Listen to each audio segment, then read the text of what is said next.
taču pieminēja arī to, ka statiski kļūdījās praktiski aizsardzībā uzējot diviem virsmu Lomažam šajā gadījumā.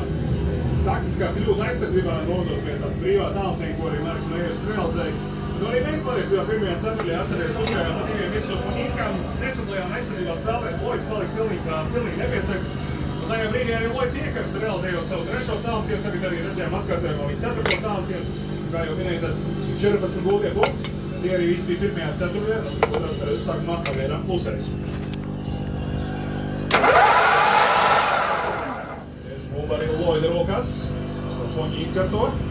Diviem arī ļoti augstu cenšamies iet visu, veikt tā saucamo step-out kustību. Šeit ir noteikumi pār.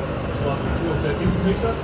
Rihards Lomašs ir atzīts par vainīgu šajā epizodē, un, diemžēl, viņam tā ir jau trešā piezīme. Tas nozīmē, ka šajā brīdī arī viņš tiks nomainīts. Lomašs gan rāda, ka nevajag maiņu, bet treneris Alonso jau piecels to soliņu Kristers Zoriku un nosūtījis uz maiņas soliņu. Tagad arī šī maiņa var notikt.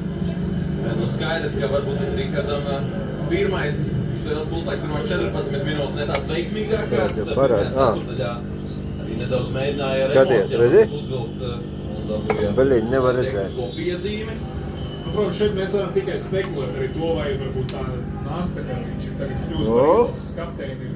Protams, citādāk ģērbtu, vai tevi jābūt. Tas ir dilumu. Ir jau sen zināms arī tas, Dilums.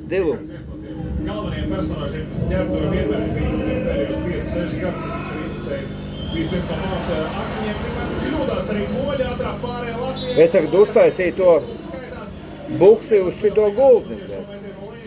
Bet viņš jau tev pendelējies pa turieni ir, pa iekšu arī.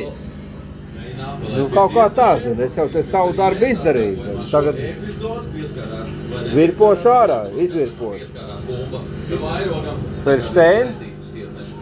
Jā, no tā mūžīgi iedzirnies un kaķis maisā. Tagad nemēģina sasināt, nav